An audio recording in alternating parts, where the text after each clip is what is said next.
I'm staging a sit-in here. It is a nonviolent protest.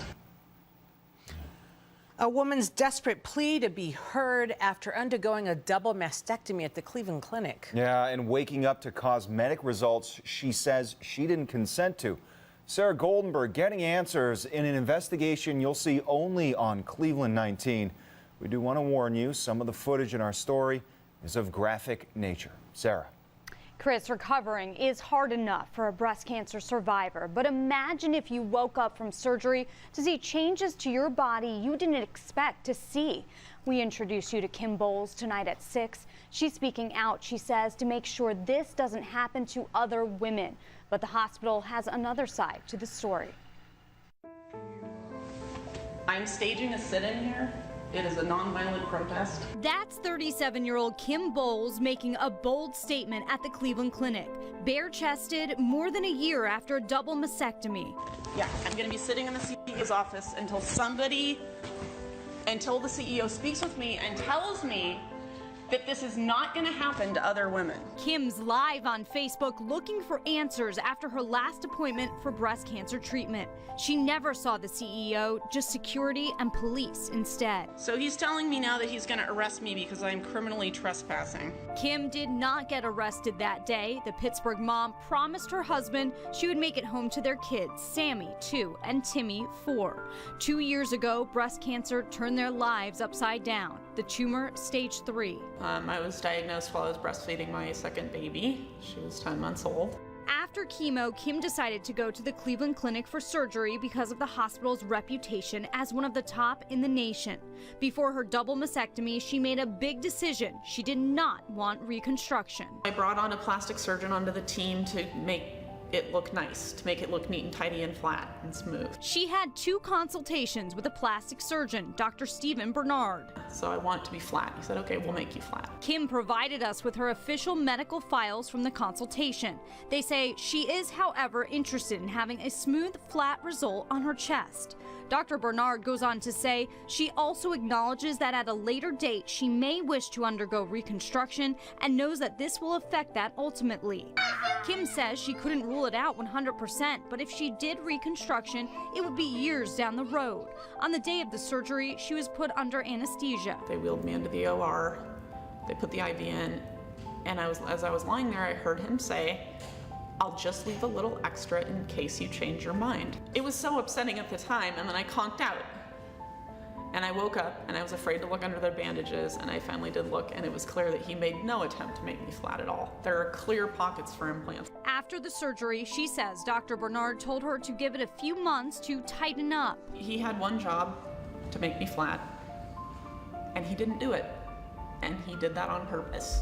Against my consent. I said no. We went to Cleveland Clinic for answers. A spokesperson tells us, quote, taking care of patients is our top priority. In this instance, Ms. Bowles chose to have a double mastectomy after having chemotherapy for her tumor.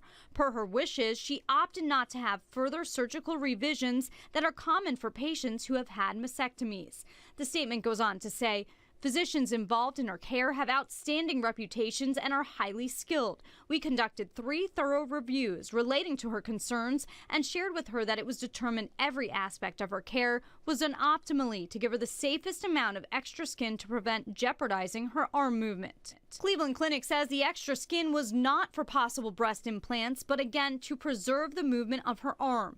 And a spokesperson points out the hospital responded to Kim's complaints in April, May, and July of 2017.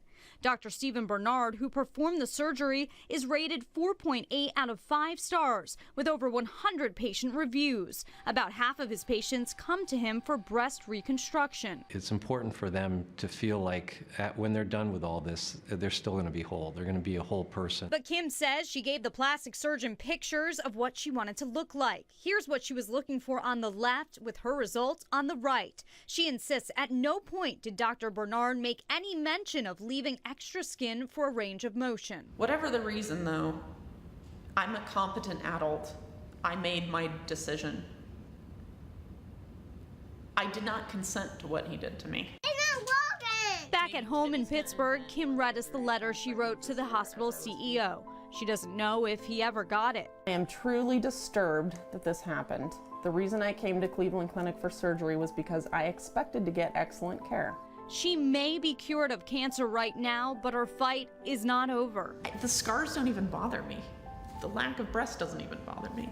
It's seeing the remnants that, like, I know he left there on purpose and I had no control and I couldn't protect myself because I was unconscious. It's honestly been the most upsetting, emotionally upsetting thing for me about the whole cancer thing, because cancer is nobody's fault. That's just a crapshoot. This was totally avoidable. That's what brought her here, to this moment at Cleveland Clinic. If this keeps happening to women and I do nothing, that's on my shoulder.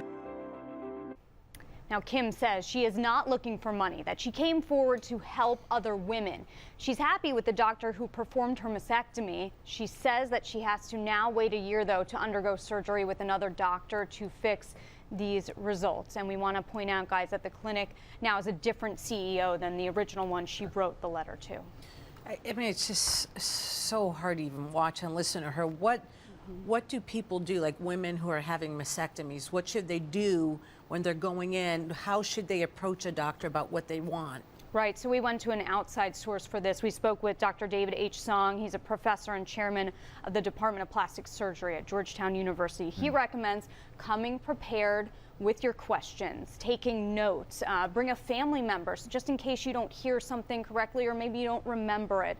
And most of all, if you don't feel 100% comfortable with the doctor or surgeon, go ahead and switch that. You can do that. Yeah, and then when it comes to patients and those notes, what should they include? Well, Kim says after this whole ordeal, what she would include is she would have in writing, this is exactly the cosmetic result that I am expecting, and she would have the doctor sign it if that's at all a possibility. But again, she's speaking out, so brave, just hoping to help other women going through something similar. I think brave's a great word to describe that. Sarah, thanks.